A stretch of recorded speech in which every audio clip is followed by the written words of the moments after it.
It's the end of the day. It's time to close up shop. However, something tells you to stay back for a bit. For the next hour or two, you'll be staying after hours. Hello, everybody. Welcome to the Double After Hours podcast. I'm Aaron Grusser. I'm here with Charles Robison. Hello. And Shane Siegel. Hey, everybody. How's it going? It is going all right. I can't wait to get this one going. Today we're doing all about broadcasting, and we're sharing fun memories of, just random stuff that's happened over the years that is just funny moments from the show, and funny moments just in broadcasting in general, whether it be from school, kind of how we got our start, and I think it's going to be a lot of fun. And Shane, thank you so much for submitting this particular idea for the podcast. Yeah, no problem. I mean, I'm a comm major. I like broadcasting, both radio and video too, because it's great. Yeah, I went to. For those that don't know, I went to Specs, and I actually started the radio show before I went to Specs. And it shows. Let's just say it shows. Okay, the early days of the show, not great. Not great. He's so happy about me saying this. Well, I mean, because you're right. I've had the unfortunate distinction of listening to some of the older shows because I have access to them. And wow, if there's one way I can describe those shows in a nutshell, it is sterile. Don't touch me, I'm sterile. Don't listen, it's sterile. But and no one did.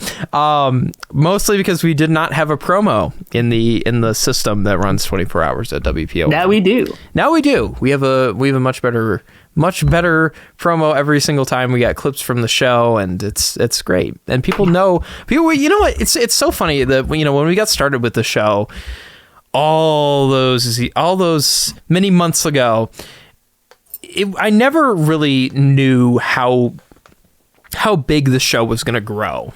That was the one thing. I sat back and I was like, okay, is this really going to go anywhere? It's, WPON, I'm just going to be flat out honest with you. It's a small station. It's a very small station. It's very small wattage. Small station really, that means a lot. Small station, small wattage. We have a studio, and that's about it. So, we have two studios, the main one, the Charnosa Tower, and the Lair. That's true. But we're talking about PON in general. We have, the main studio, and that's about it. So, when we have to, if there's a show's on before us, and that's kind of why we started doing Mondays remote. It's another reason why we started doing those is mostly because the 20 Grand Review show that's on before us don't want to have to do a Chinese fire drill, and have to swap out, and it's frustrating, and it takes a while, and sometimes we end up on the air 3-4 minutes late, which is not fun. But with it being such a small station, it's the listener count is here hit and miss. But the fact that we have grown kind of this, I guess, a lot better listenership, of course, a lot better listenership than we started. But the fact that we've kind of gotten a following is just really cool to me. I'm liking that a lot of people are enjoying the show now that, it's evolved and everything. And it's better than talking about Doritos for an entire hour, which is not fun. But definitely you caused that. What do you mean? You were a catalyst. I wasn't. You were the victim in this situation, Aaron. You were at the front lines going Doritos now. Doritos now. Why Doritos? Because they have a fetish. I don't know. I'm not going to say anything. Let's just I'm not going to either. I'm just going to keep on Dorito fetish. Going. Just going to keep on going. Mine is Legos. Yeah, that's true. Oh. Yeah. So concerned. We're building off of this.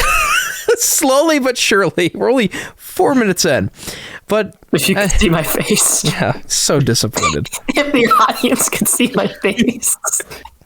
If only, Charlie. If only. But anyways, about the show. What are your guys' thoughts about, how it's evolved over the years and, how we've grown? What are your thoughts about that? Well, it's weird, right? Because I don't want to jump on Shane's toes here, but while we're recording this on the day of the year of our Lord and the day of our Lord, March 25th of 2024, Shane is still like a little over a month into this nonsense. So that's true. I'll start, and then Shane can kind of add his thoughts in a bit. 10 cents. It's 2 cents, yeah. Exactly. But it's definitely been kind of weird watching this like thing kind of turn into kind of what it is now, just because I was very hands off for the show for the most part until a few months ago as we're recording this, just because I was busy with my own life nonsense. I just didn't really have enough time, or didn't think I needed to allocate the time that was needed to make the show kind of grow, right? Yep. And we went from no background music, sterile, just kind of super this sterile. Is a show, yeah. Right? Like no real segments, no nothing. It was us improving basically most of the time. And don't get me wrong, you can improv for some stuff, but like there has to be structure to the improv, if that makes sense, you know? Oh, of course. Like Whose Line Is It Anyway has segments. They don't just like throw the performers on there and go, have fun. You it's know? not like willy-nilly. Yeah. They gave them instructions. And I feel like that's where we are now. We're structured improv to a sense because we're not scripted. We have segments that we talk about, but we're not scripted in terms of our jokes that we say. I mean, sure, like sometimes if I think of a joke, like sometimes weeks, months ahead, I go for it, but that isn't like my entire thing. I'm very much like stream of consciousness, go with, like jump in. That's where all that stuff comes from. It's just, it's very much now structured chaos rather than just pure chaos. And I think that's what's fun about it. Like, it's not for everyone. I'm not saying it is. Like, you're definitely not like, you couldn't turn us on it like, I don't know, like to any like your most like general 18 through 34 demographic, and not everyone would be into it just because of how off the wall we are. We're a bit weird, but that's why at the end of the day, I think we've kind of cultivated a bit of a following, to your point. Yeah. Because we are ourselves on the air largely. Like, sure, some of us are, parts of ourselves are a little exaggerated, myself included, but largely what you're hearing is who we are in real life, maybe just a little louder. So I'm going to turn it over to Shane because I've been talking for a little bit. Shane, how do you feel about jumping into this like midstream? Honestly, it feels pretty good because I remember there were 2 times where I came on the show like as a guest. The first one was back on June 8th of last year, and it was still fun. And I'm gonna get a little personal into it just because. So during that show, it was also kind of special to me as well because, well, I'm not sure like if I phrase that right, but during that show, my grandpa, my grandpa on my mom's side passed away, and it just was nice. It was nice to be like among friends and like in the sad time, but it was nice like just being with Aaron and Charlie and Bryce, and that how they were all there to support me and just like keep the spirits going, like keep the hype and all that. And they were always with me here and there, and even being friends with them for this long, it was just really great. But yeah, it helped out a lot, like being on that show during a tough time and still being able to have laughs and funny little stuff going on. But yeah, it was fun. And then the second time I was on the show was later that year in December, and it was just me. And it was like when the show was starting to like pick up more, like adding like more segments, funny stuff, and it was a lot of fun. That was, I think, the first time we did Commercial Catastrophe. I think it was one of the first times. Yeah, and it was just a lot of fun, like the Christmas show-esque kind of feel. It was still a lot of fun. And then earlier in 2024, I just decided, you know what, I might talk to them and see if I can like join them, because I'm taking 3 different communication classes. Two of them involve like video work and like broadcasting, and then another one's just like media and writing. But going off of my comm classes, we've gotten to know how all the camera works, audio, lights, visuals, etc. And one day I just reached out to you guys, and I'm just like, hey, would you guys mind if I could like help out with the show in any way, like be like a co-host? And initially, like, you guys wanted me to start off on Mondays, and you're just like, yeah, we can make you as a part of the show. And the first time, it was on February 19th that I officially joined the show, and then just kept on going from there. And it's nice and easy just to like come into my studio here at Hope at Hope College I plug in my servo board thing here into my computer. I hook it up to my laptop. I call in via Discord, and and then I just work here with Aaron or you guys on Mondays and Fridays. I just do the show, and it's super easy. No. I just remember I'm gonna compliment Shane here for a bit, but I remember during that June show when you got the news that your grandpa unfortunately passed away. I was, for one thing, obviously we're all there for you in that regard, right? Of course, and I appreciate it. I don't mean to take it back to this moment, Shane, to make you uncomfortable. No, it's fine. But what I do want to say is I remember in that moment I was probably the most impressed by you that I think I ever was during our friendship, just because. That obviously is because you're close with your grandparents. I've seen you with your family. You're all lovely people. And it's just, I remember you heard the news and you couldn't even tell on the show. Yeah, no, you trucked through that. That was, yeah. The way you were just able to, despite a massive loss, bring joy to people who happen to be listening. That always just struck out to me as, if we need another co-host, if whenever the next quest is to look for someone, Shane was at the top of my list, and I'm just so thrilled that you wanted to join us. Thank you, guys. I really appreciate that. It means so much just to be a part of the show and everything. It's so much fun. Yeah, and I was actually, Charlie, to your point, I was about to say that. Before you said it, it's funny enough. We have the same thought here, but no, yeah, it's just the ability to truck through that, even though of course, it's absolutely horrible and a loss of the family. Trust me, yeah, I've been there, done that. But, just to be able to do that and to have you as a part of the show, kind of moving away from that a little bit, just have you as a part of the show. I was very excited because, you're in broadcasting too. So perfect. There you go. Exactly. Come on the air and get some experience. And it's fantastic. And I loved having you as part of the show. And in fact, just today on this Monday show that we just did, talking about Skittle Shane Siegel is your new rapper name. So for context, and I'll explain it. So in the beginning, because because this show comes on right after the 20K show, as Aaron says, and I was showing off my rapping skills, and I just did air quotes, and I just went something like this, just yeah,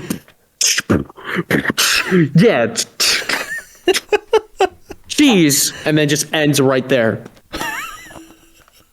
And Aaron got a crack out of that, and then he said that I'm probably gonna be the next Eminem, and I'm just no, if anything, I'm Skittle. Nice. So then he just decides, Skittle Shane, that's your rapper name.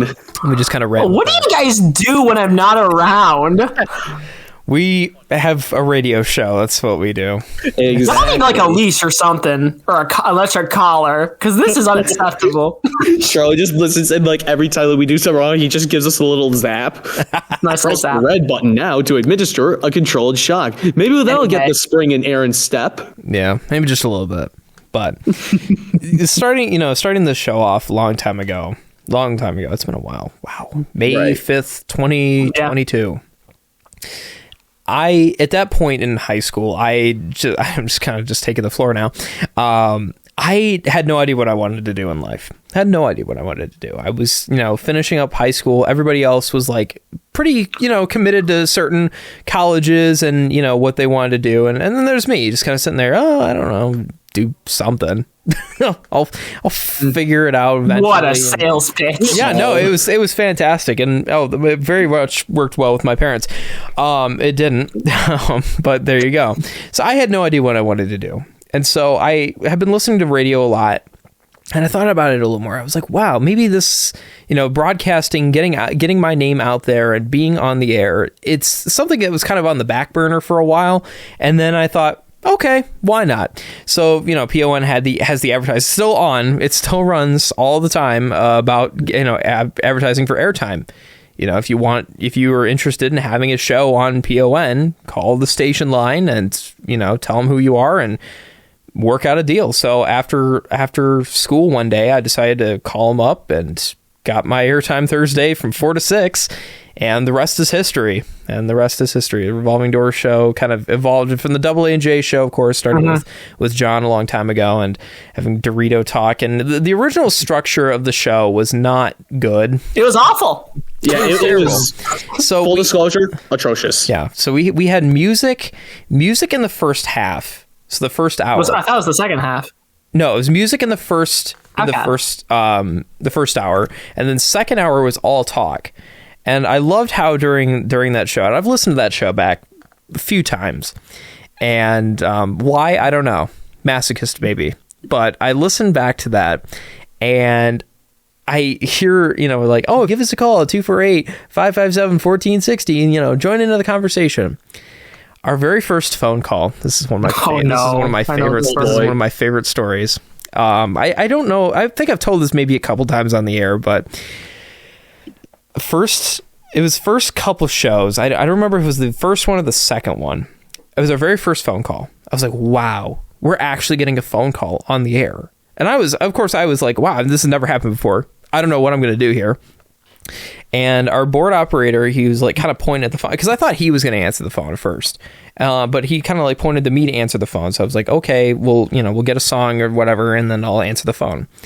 We had a song going. It was Edison Lighthouse. Love Grows Where My Rosemary Goes. And it's a song from the 70s, and which of course, it's a good song. It's a great song. No, it's a great song. But we got a call from this guy. He never gave his name. I pick up the phone. I'm like, hello, WPON. I'm very excited. I'm like, wow, first phone call. And this guy just absolutely kills the mood. He goes, what the is this, man? It's a family podcast. We don't swear. What the is this, man? What are you playing? Get this off the station. Why are you playing this? Get this off the air. And I'm sitting there. I'm like, wow, our first phone call ever. And he's cussing up a storm, telling us, what he thinks about this song and what he thinks about, us playing this, and, get this crap off the air. You guys are terrible. You suck. And nothing's changed. No. we still get lots of sometimes messages like that, like, wow, this show's not as much like as extreme really, as how that was. It's starting to get like positive. Oh, of course it's been positive. Like I would hope so, but it's grown a lot from it's not as bad as it was before, where we get like calls like that. It was really the main one that comes to mind, and I mean, it's a great story to tell. It's the first phone call ever in my radio career. We suck. Your crap. Get off the air. I have a story. Okay. Yeah. Okay, so in the topic of phone calls, I remember, I think this was this previous summer, Aaron. It was just us doing a show on the Thursday or whatever before we went 5 days a week. Yep. And it's a blessing, too, to have 5 days a week. It's amazing. But, yeah. And we got a phone call or whatever. And I think I was designated phone guy for that show. Yep. And I picked it up, obviously. And I didn't recognize the person's voice immediately. And they're like, I'd like to file a complaint. And listen, guys, here's the fun part about me. And whenever you tell me I'd like to file a complaint, my gut answer is to make fun of you. Not the most professional thing. We've been working on it, but my gut answer was to make fun of you. Oh, of course. That's changed now. But I remember my immediate words out of my mouth were, well, if you have a complaint, you can file it up with the paper shredder, aka the complaints department. Aaron gives me a ghastly look. Like, oh my God, Charlie, why did you just say that? To a listener. I've never heard this before. Because the only thing I hear, the phone is kind of loud on the handset. So you can hear it a little, because it wasn't on speaker. And I could hear it a little bit. And then I hear you say that. And I just I was so... I had like a mix of emotions going on right there. I was like, you really saying this to a listener, a valued listener, our customer base? Valued. But anyways... And then I got a lucky break because the voice breaks and it was Bryce the whole time. Whoa, Charlie, we really dodged a bullet. Yeah. Oh my goodness. If that was actually like somebody else, like on the line and not Bryce, the show would not exist. Here's the thing, though, is this is not the only time you've said something outrageous to a listener on the phone. What was the other time?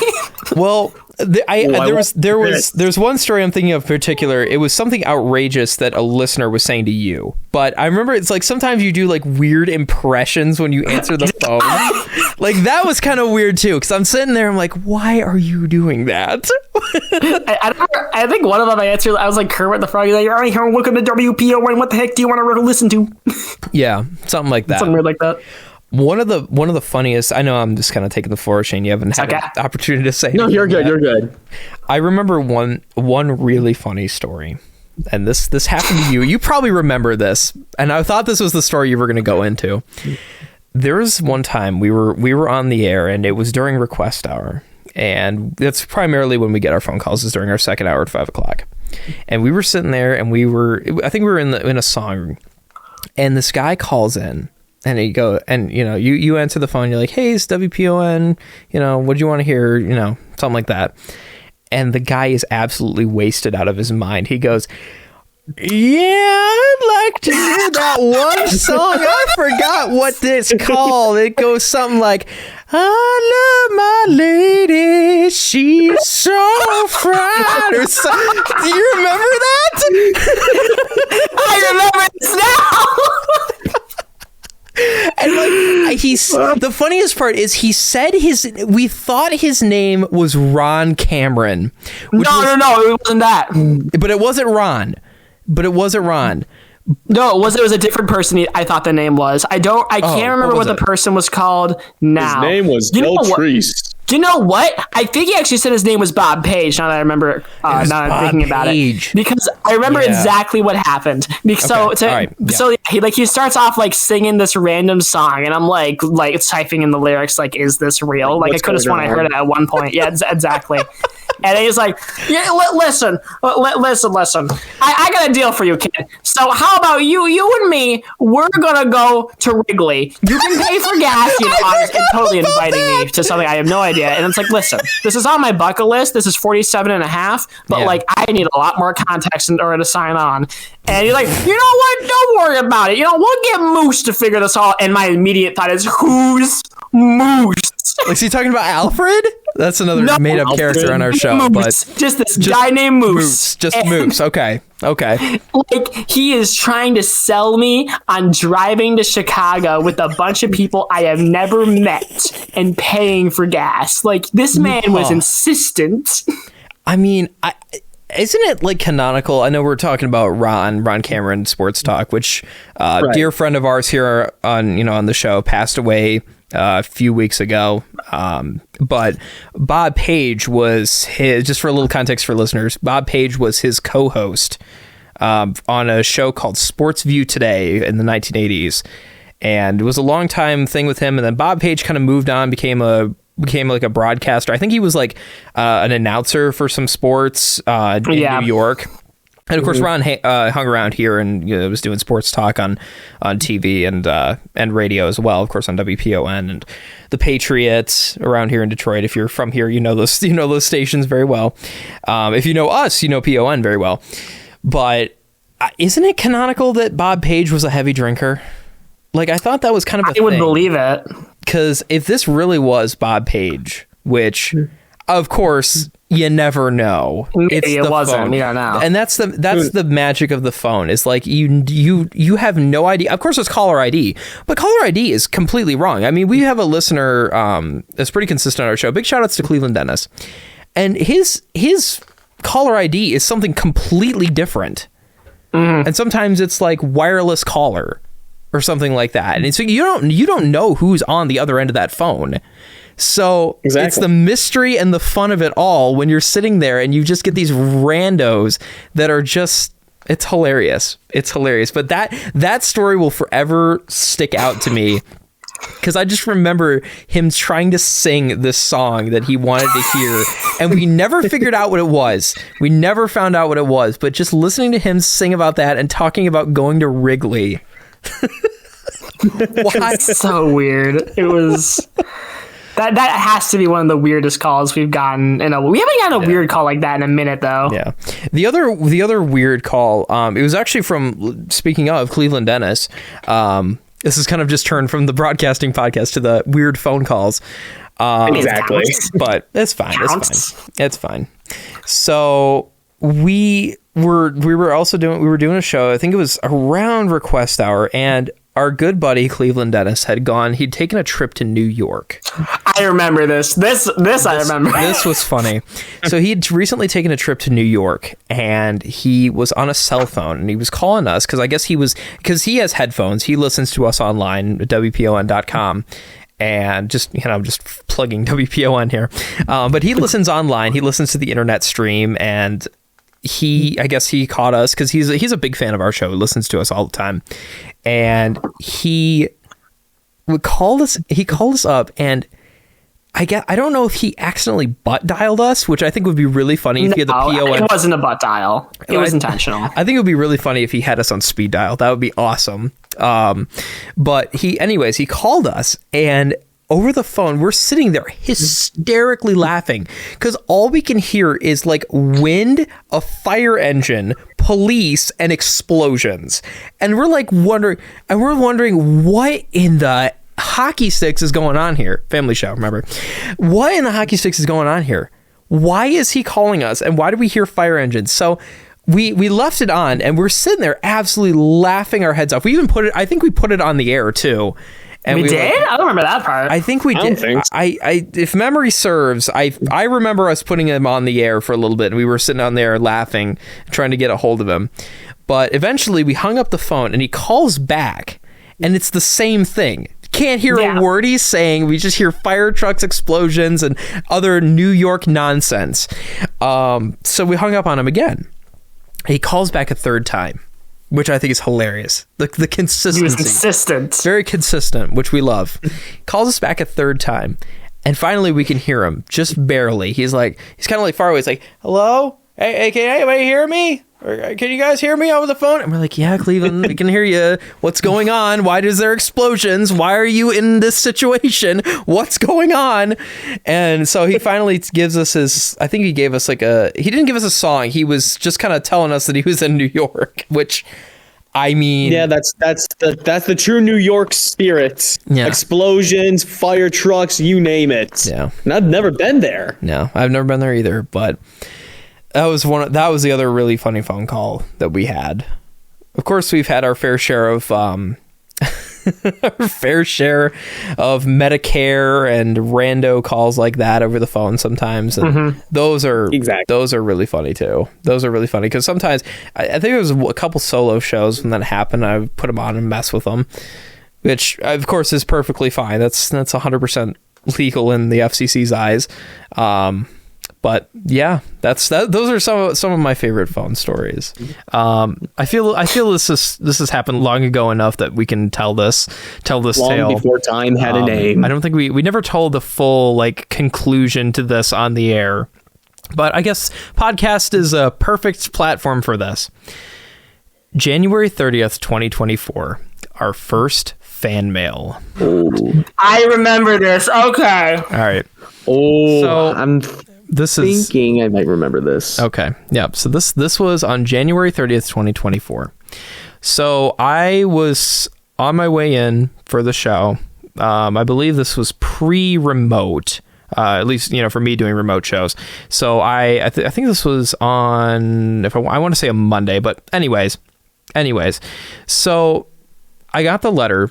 It was dated to January 30th, 2024. I'm sorry. The letter, we got it on the 12th of February 2024. So anyways, we get this letter, and I'm walking in, and our board operator he was our board operator for a long, long time, Mikey, Magic Mike, he hands me this letter. He goes, hey, you guys got some fan mail, and I think you're gonna like it. I got one too, and I think you're gonna like it. I was like, okay, so we're not exclusive yet, but so I take a look at this letter, and I got it pulled up here. It was addressed to addressed to us. It was addressed to me specifically, right? To Mr. Aaron Gresser at the company that we work for, WPON, is owned by Birach Broadcasting, BIRACH. He spelled it Barach, BARACH Broadcasting. So it was by this guy named Victor Lutz. W. Victor Lutz is his name. Mm-hmm. And he claims that he claims he's from Royal Oak. The address on here that he gave was not real. Oh. It was not a real address. I'm not going to, give it out, just, 123 Main Street. Right, 123 Main Street. But anyways, don't dox him. Yeah, he gave this address that didn't really go anywhere. So let me just go and read this letter. It's okay. Hilarious. Starting at the top, he's got like the MLA formatting for anybody that suffered through MLA formatting. Well, he's got Victor Lutz formatting. It's not great. So he writes WPON AM radio, Barach Broadcasting. Dear Aaron, I've been listening to this. I'm gonna call you that from now on. Aaron, yeah, ARRON. It's great. I've been listening, or I'm sorry. Let me read this exactly how it's written. I've been listening to this cool radio program you have called Revolving Door. I would like to be a part of this exciting and interesting show, including oldies music, hard to find songs, and interviews. Brand new sentence. You see, I am involved in radio and am a professional broadcaster too, licensed. I came around the station last year in hopes to get hired. I met Mr. Barach, B-A-R-A-K, so he's changing his spelling here. Mr. Barach, as have gotten partially acquainted with Mr. Barach. Again, changing the spelling. He has seen my resume as all the years of work and experience that I have covered over my several years. So starting off at a great point here. Seems he has not filled out any important paperwork yet in order for me to get paid salary or taxes. Once he does this, we are in business to work. I also understand he is not feeling well because of his recent hip operation, which was true. He's doing much better now, but back then he was still in a wheelchair, not doing great. I just became aware of this. If you get in touch with me, feel free to do so. My number, period. That's its own sentence, is my number. We shall be in contact. Meantime, my hopes to see Mr. Barach. Thank you. Cordially, Victor Lutz, self-proclaimed radio broadcast legend. Wow. So we just read this fantastic thing here.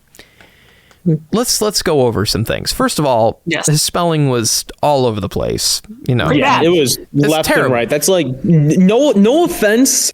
That's like kindergarten, first grade, English. Oh no, there is plenty of offense. He didn't go to Grand Valley. It's fine. Yeah. Yeah. Oh. Yeah.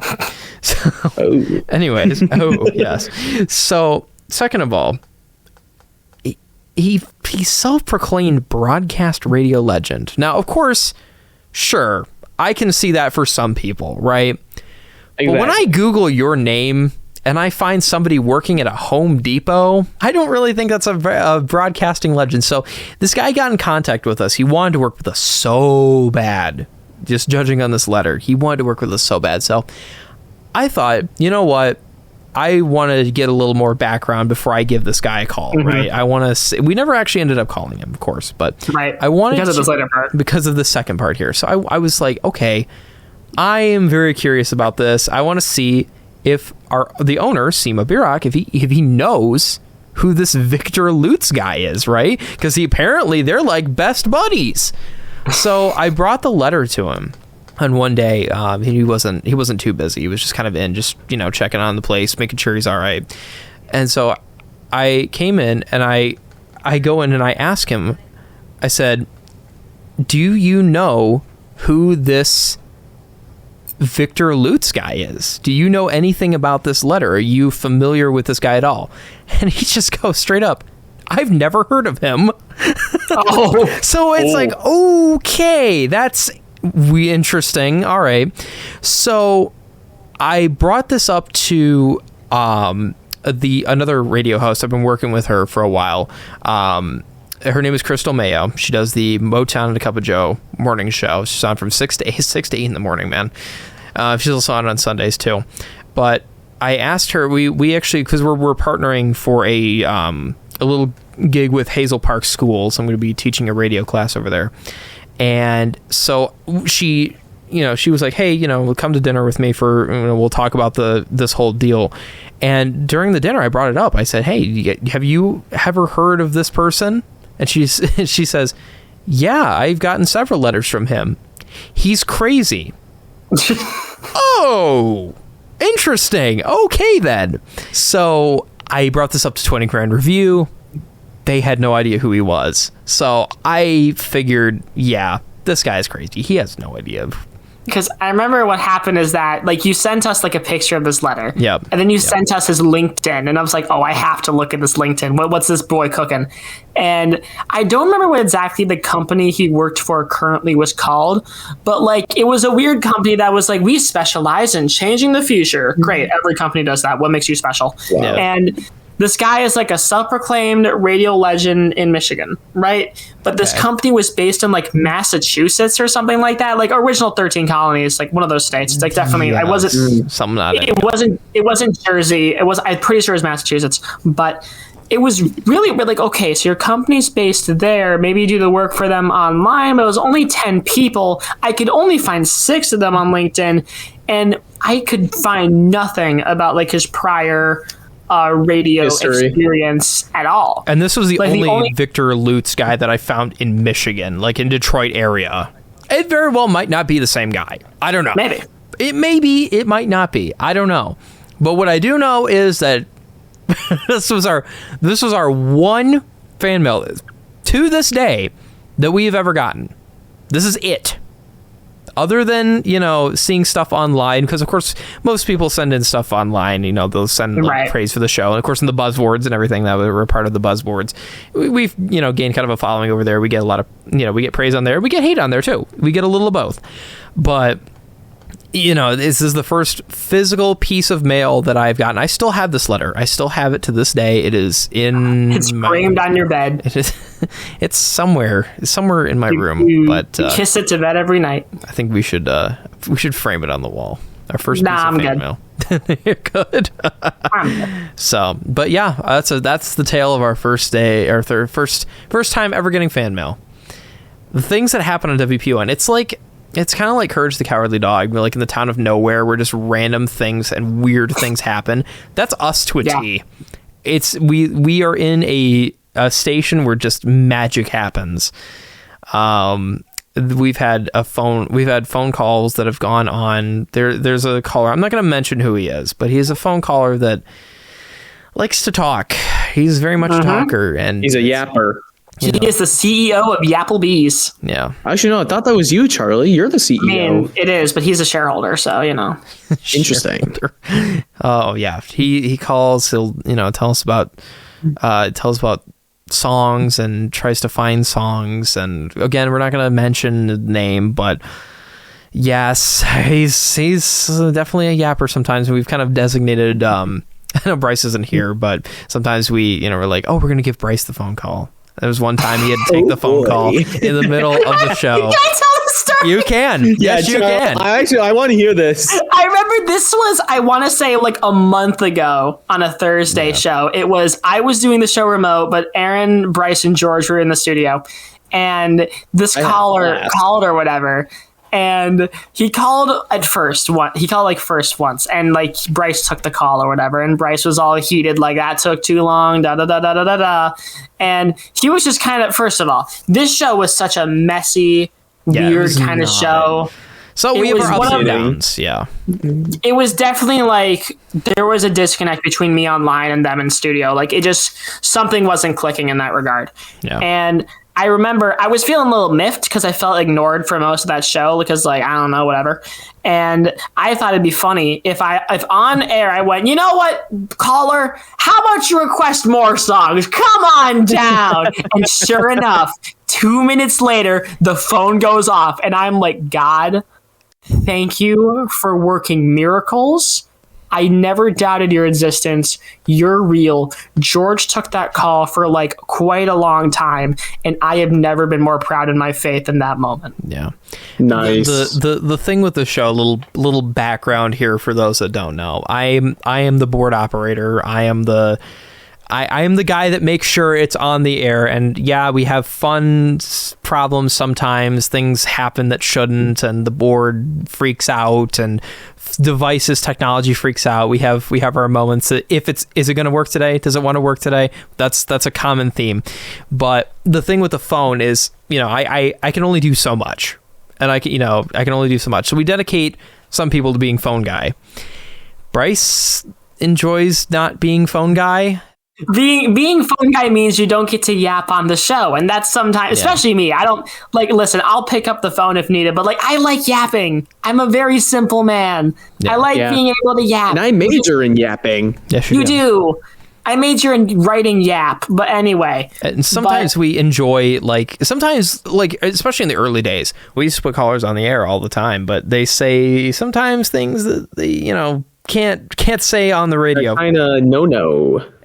We have songs that sometimes say some words, not any of the extreme ones that you can't play on the air. The safe swears, if you will. But ourselves, we have kind of branded ourselves as a family, no swearing show. Friendly. Yeah, no swearing at least. No the family friendly part. We won't have swears. That went out the window as soon as the show evolved. Bad words. Yeah. We have always kept our thing. We've broken it 2 times as the past I can remember of our politic free rule. That's the other thing with the show too. And we've said this many times, but I wanted to make that decision with the show early on, mostly because, one, I don't think I'm qualified as much to talk politics, and I hate talking politics. Second reason, that taps into the second reason, I cannot stand politic radio. I can't stand it. There is too much of it. Think of how many stations talk about politics. There are shows on WPON that talk about politics. I cannot stand politics. I'm tired of hearing it. I understand politics. That's not saying that I'm ignorant to politics. Right. I understand politics. I understand how it works. I know what side I'm on. I know who I'm voting for. I get all of that. The Green Party. Yeah, the Green Party, of course. No, the Purple Party. The Purple Party. But I understand who I'm voting for. I understand all of that. I don't want to bring that into the show because why? That brings division. It also shortens. Right. It also makes our audience. It's a very selective group. If we're sitting on the air talking about, all about Republican hour, or the all about Democrat hour, or the absolutely fantastic all about Green Party hour, dude, sign me up. Take me back. The all about Green the Party. Lean Party. If we had that on the air, who's that appealing to? It's going to appeal to all Republicans, all Democrats, or the one Green Party guy. He's a valued member. Yeah, I guess so. Green Party. But that's the thing, is it's going to appeal to just certain demographics. We are a show for everyone. If you like the show, you stick around. If you don't like it, you listen to something else. We put on a performance for 2 hours.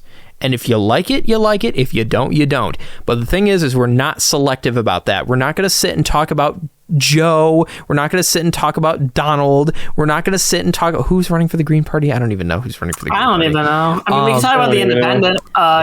Kennedy? I forgot. Yeah, Kennedy's running independent. Kennedy. But that's the thing, is we're not talking about that. We're talking about how a Florida man, driving around in the Booty Patrol truck. That's what we talk about. That's our news. We talk about the 52 gallon drum it's a drum of lube. Like lubricant. Sorry, family show. Lubricant.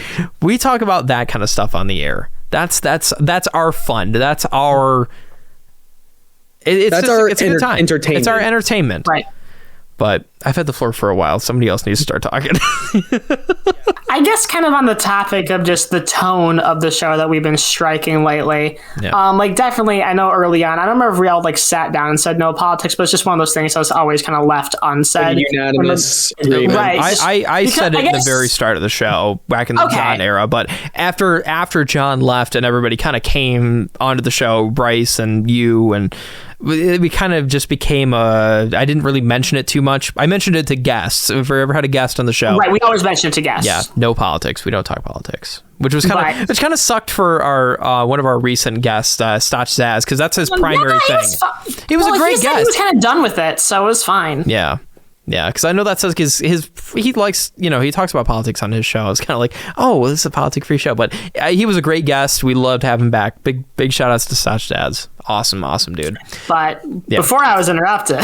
Sorry about that. But it was one of those things kind of left unsaid in terms of that regard. Because I guess to your point, it's... For one thing, guys, we're all only 20 here. We're very young people at the end of the day. And I'm not going to sit there and talk down to you about politics that, quite frankly, I don't think I fully understand. At the end of the day, I feel that's patronizing. I feel that's not really fair to you. It's not what I'm good at. No one really wins in that scenario. So that's why I was very much just against politics, because it's everywhere. If you want to seek out a political show, there are tons of avenues to do so. That is a very easy thing to find. It's not exactly, it's not niche at all. You can find your right wing show, your left wing show, there's not Green a ton show. of shows. Green Party show.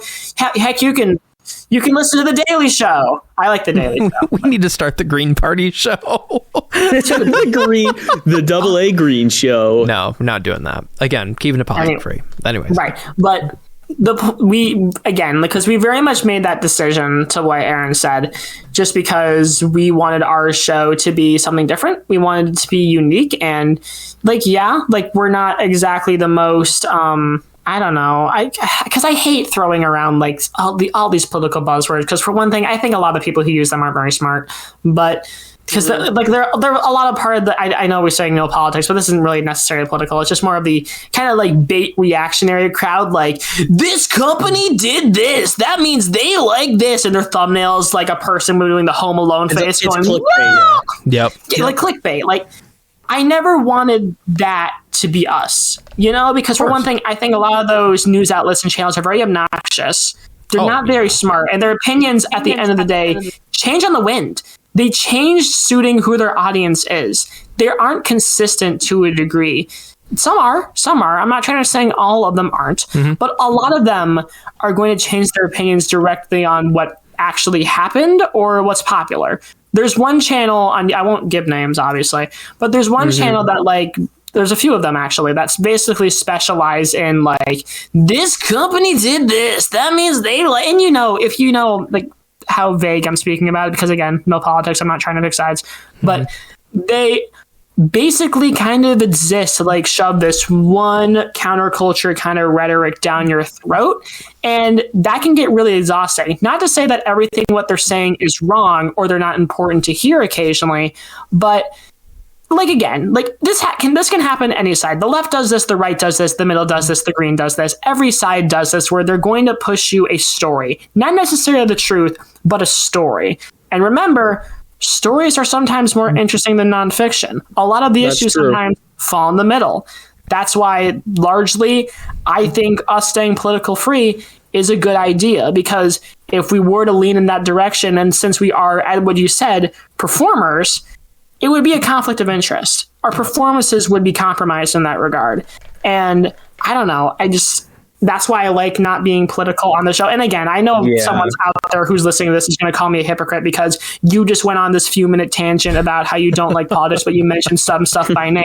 Right. And trust me, I get it. But the goal of this podcast is for you guys to get to know us better. And sometimes some of the episodes are going to be a little more comedic. Sometimes they're going to be a little more satirical. Sometimes they're going to be a little more honest. And I think that's what this podcast, and today what we are in the show, is honest. Like we said previously, it is a performance, but it's not a performance in the idea that we are just making up characters that we are playing. It's just more exaggerated versions of ourselves. Some of the things that I yell on the show aren't things that I would yell to a random person in real life. Keyword some. But at the end of the day, keyword. But at the end of the day, this podcast is meant for us to get to know us a little more personally. And that means we might talk about a topic sometimes that gets into a little more existentialism, but that's okay because that's why you're here. Yeah. Yep. For real. And I've very much been enjoying, we've been recording a few episodes of this, and I've enjoyed it's definitely a big change from being on the radio, because on the radio, of course, there's always that thing where you're live. And of course, to our listeners, for those that have never been on the radio, which is, of course, a lot of our listeners, there's a few that have, but, most that haven't. And you don't really understand that whole thing with, oh, you're live. You are on the air. There's no turning back. What are you going to do? And exactly. What did you just say? What? You heard me, gonorrhea. Oh, I thought you gonorrhea. Okay. But why? What did you think I originally said? I thought you said diarrhea, which is it's not bad. Love when we go existential and then just diarrhea. But that's the podcast. That is the show and the podcast in a nutshell. Yeah. Gonorrhea. But this is that fear of being live. With the very start of the show, it was, wow, I'm on the air. I'm going to be on the air in like 10 minutes. Whoa, this is a whole new thing. But after a while, it gets to that point where you just think, oh, I'm going on the air. Okay, whatever. And especially being the I guess the host of the show, bringing it all together and producing and getting it on the air. It's having multiple roles like that it's a bit of a stress sometimes, depending on the day, but as time went on, it just became kind of a natural flow for me. Like, I can get the show started, and even doing solo shows, even not having anybody with me on the air, I'm sitting here, I'm playing songs, I'm holding it together, and if I make a couple mistakes too, I'm human. It's what happens. But for the most part, I try my hardest to get this on the air, make it sound quality, and bring it out to all of you. And has that transition been easy for some of you guys? I know, Charlie, you've been on the show for a lot longer than Shane, but how's that transition worked for you? How was that first on-air experience? I think for me, it wasn't that I was necessarily scared of being like myself on the air, because I did theater in high school. I did choir. I'm a very animated person by nature. I wear what I like on my sleeve. Like, most of the stuff that I wear, like comic, movie, music, I am very much a very expressive person and animated. Go-to kind of guy. Right. And it was, to me, adjusting to it was more not really along the lines of what I can and can't say, even though I did research that, because obviously I didn't want to get anyone here in trouble. But it was more of, how do I work within that limitation? Because I do subscribe to the idea that creativity comes from inherent limits, because you have to be creative with limits. If there's no limits, you can't really be creative, because you can do whatever you want, if that makes sense. Right. And that's why I think radio in that sense was such an interesting medium for me to jump into, because I pride myself in being able to come up with just such weird things, and just sometimes it's zany, weird image kind of humor. Sometimes it's just a quick one-off wordplay. It's obviously for those who've been listening to the show for a bit, you've gotten to know me at this point, and it's just been kind of fun, kind of finding this limit and going, not necessarily pushing the envelope, but going, okay, what's this part of the box that I haven't really ricocheted around yet? How can I change my humor here so that way I can better suit the audience here? It was very much less of, oh God, I'm on the air. What can I can't say? I don't want to get a $10,000 fine of, okay, I know I can't say this, but how can I get around saying this, but still make it natural and comedic? It wasn't necessarily a fear. It was a challenge. I think that's what I'm trying to say. So I'll pass it over to Shane. Yeah, for me, since I've been on the air, I've been on the air twice, and then now being a co-host, it's something else, because I've never worked on radio shows before, so this is kind of a new open area, and I'm kind of more of the chill kind of guy. I did before I joined the show, I did my own research, and when I first came on as a guest, Aaron, Charlie, Bryce all told me like what to say, what not to talk about, like politics as the example that we were talking about, swears, etc., all that fun stuff. But it's interesting because I know my limits, and I sometimes do call out Charlie and Aaron and Bryce. But it's fine though. It's fun. We get a laugh out of it. It's great, and I always try to like figure out my own ways of like saying random stuff, like and. For me, like I'm also like a go-to like energetic person. I'm an extroverted person. Like what Charlie said, I also did choir and theater in high school too. Like I was very like social back then, and so I know how to like be like expressive. I know how to like talk, like I know like when to talk, when not to, small stuff like that. I know how to like bring like energy and stuff to the group, and just knowing like when to be on quiet. I know I already said that, but like I just bring like optimism, energy to everything like that happens within the show, and it's great to be like expressive here, say all the funny jokes left and right, coming up with like random like nicknames, like for me like Skittle Shane, little Yappy for Charlie is just one that I just came up with. I didn't listen to that part of the show, which of this recording aired March 25th, so I have no idea what little Yappy is going to mean until I check the show recording. The actual audio, it was something similar to that. And then like come up with one for Aaron. Charlie, you think of something else for Aaron, like a cool rapper name. My immediate thought wasn't family friendly. And that's the stuff we don't want on the show, folks. Remember, family podcast and family show. Right. Gonorrhea. Exactly. Gonorrhea. I'm gonorrhea, guys. Awesome. Yep, gonorrhea Aaron. Because it won't go away. Oh, wow. Man. Okay.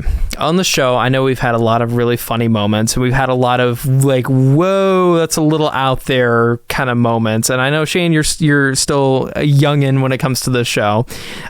So if you can come up with one, absolutely. With the what?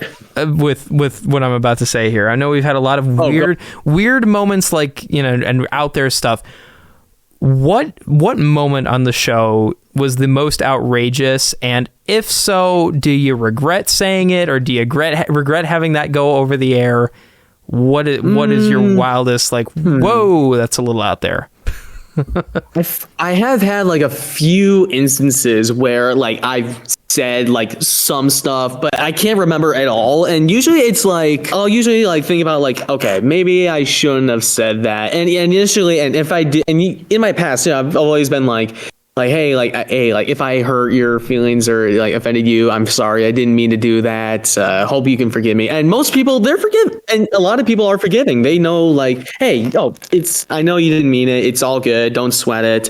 But with on the show, I really can't think of anything. I guess, to be honest, I really have no idea. It's just, I just try to have fun. I know my limits. And yeah, there are like, again, some points I do mess up. And again, if you do like listen to the show, like, and if I do like offend you, I usually say like, hey, I don't mean to offend anybody. I apologize and stuff like that. Yeah.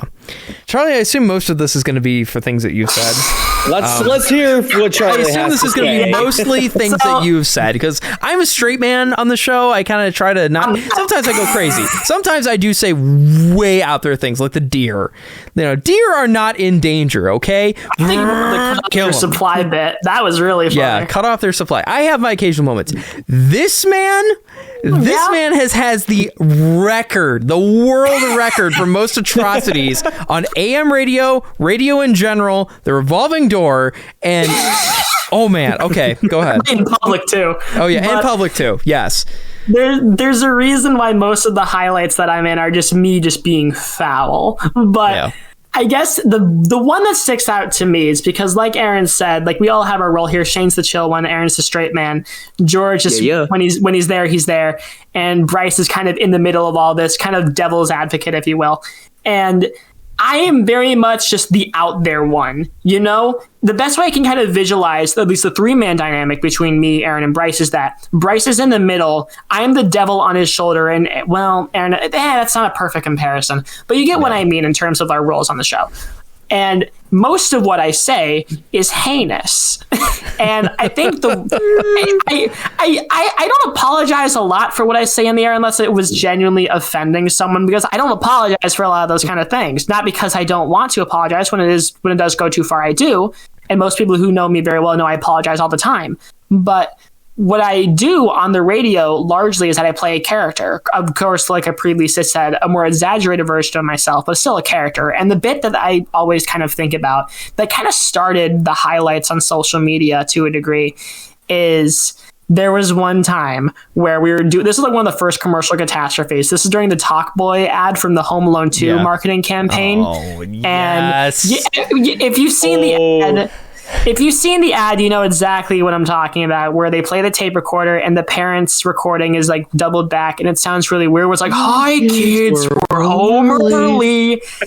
And I love how like I knew it was. Yep. Because it's iconic. And I remember this is like the second time we played the commercials. Like Aaron, we always played at the end. Yep. And I remember my exact words were, that was the noise of the doorbell on Epstein's Island. Yeah. Granted, this joke was made before the list got leaked. Yes, And it was day before. It was the day before. No, do you want to know what? Yeah, no. What happened is that I remember is that I made the joke. We immediately started laughing because it's still funny. I'm not going to apologize about it. It was really funny. It was hilarious. It was hilarious. But I remember we're laughing about it, and we went to Micro Center like later on because we had to get a mic for me actually for this away setup. Yep. And I remember I was looking on my phone and I get a text from Alan saying, or one of our friends, and he's like, "Dude, the Epstein list got leaked." And I'm like, "Are you serious right now?" Like it was like in terms of like what? Right. So, ladies and gentlemen, we got him. I still want the tier list of who was on that island. That would be a great podcast episode. That would. But what ranking, like doing a tier list of all everybody who visited the island? Who did the most crimes? Who didn't do enough? That doesn't sound correct. Didn't do enough. More things to add to this list. Wow. Wow. Ending on a high note, ladies and gentlemen. So, you know, by that little example, you can tell what kind of person I am, but I don't care. Yeah. Charlie is the king of innuendos. We'll put it at that. Aaron is the straight one. Bryce, like Charlie said, devil's advocate. George, he's there. He brings up his energy. And me, I'm the chill one. And I just got to make sure to control everybody here. There was that one time George was talking about Black History Month. Oh, my Lord, yes. It's an iconic highlight. But yeah, the race card and the anti-race card. We're getting a dangerous talk. Yeah, we are. That was... Because it was so funny is because we love George on the show. He doesn't say a lot. He doesn't say a lot on the show, but when he speaks, it is either something completely, some random word, or some of the funniest radio ever. Because you never expect what George is going to say. You don't know. He has his own little world that he lives in sometimes, and then it just kicks in and he brings the world into reality and says it on the air. It was funny in that regard because I remember you guys were totally going along with it for a bit, and I was the only one going, whoa, this is... And yeah, it's weird coming from me because usually I would be in this position making this joke. Of course. But I was the one going, oh no, this is really... we can't say these things. Yep. And then it finally caught on that this is what's happening here. And we next song, right? We lost it immediately. There is howling of laughter on the air. Mm-hmm. And the funniest thing is during all of these segments, sometimes I sit there and, I have my moments where I sit and contemplate what's going on, and we laugh about that too. His life choices. I think about my life choices sometimes, but sometimes when I'm doing that, in all seriousness, I'm thinking, what are these listeners thinking? What are our audience, as sitting here listening to this, what is going through their minds? So sometimes I think, I know certain listeners, I know exactly what they're thinking. Then others, like new people. Somebody new that just tuned in, right? He's flipping around in the dial. It's their first show, and they hear that. It's so funny. I think before we wrap it up, I think the quote that perfectly describes you in that moment was from Jeff Ramsey from Rooster Teeth, rest in peace, where there was a plaque they had in the achievement on our office that just said, "Sometimes I regret hiring you people," and I think that's how you feel 90% of the time. You know what? That's fair. That's fair. But sometimes, I have those thoughts too. I do. I seriously do. It's like sometimes, like, wow, why did I let these people on the air? But then I realize we have grown a following like no other on this station. We have grown a following that people are listening to us. People are enjoying this weird out there show, and I could not have done this alone. I couldn't have done this as like, and I, it's me doing the solo shows and everything. It's a huge contrast, and I sit and I'm like, these solo shows pale in comparison to the group shows. And I've said we are a morning show in the afternoon. That's what we are. We are, and if we were to bring this to a morning show, which I'm not saying this is going to happen or there's plans for this. This is just a random thought out of my head. If we were to make this a morning show, we would be the best morning show that anybody's ever heard. The cream of the crop. Just don't eat while you're listening to it. Yeah, don't eat while you're listening. Please don't. Yeah, because you don't want to like barf up your cereal just hearing Charlie say gonorrhea. Bro, don't we all want to hear it? It's like an angel's kiss. You hear it and it's gone, like. What about syphilis? I mean, dude, I'm getting a little sweaty here when you're saying things like that. I'm getting a little heated. Lupus. You see, the WPON Double A Revolving Door show do get a bit quirky. Yeah. It does. It's very fun. But listen, just to kind of wrap things up on this kind of trip down memory lane podcast that this kind of just turned into, I just want to just thank all of you guys for, and of course, to our listeners, to you guys. I know Bryce and George not here, but I could not, this show could not have grown as big as it has without, you guys. So just big thanks to you for coming along on this ride and this journey into weird radio heaven. It's hell. It's hell? Okay. Purgatory. It's more like purgatory. Thanks, guys. It's hell. But, exactly. Soul. This is something I canonically don't have any knowledge of. Yep. The Double A Revolving Door Show. Double A Revolving Door Show. Well, but that's not this show. It's the Double After Hours podcast. Yes, it is. Why was the Double After podcast with Aaron, Charlie, Shane, Bryce, and George. When they show up. Exactly.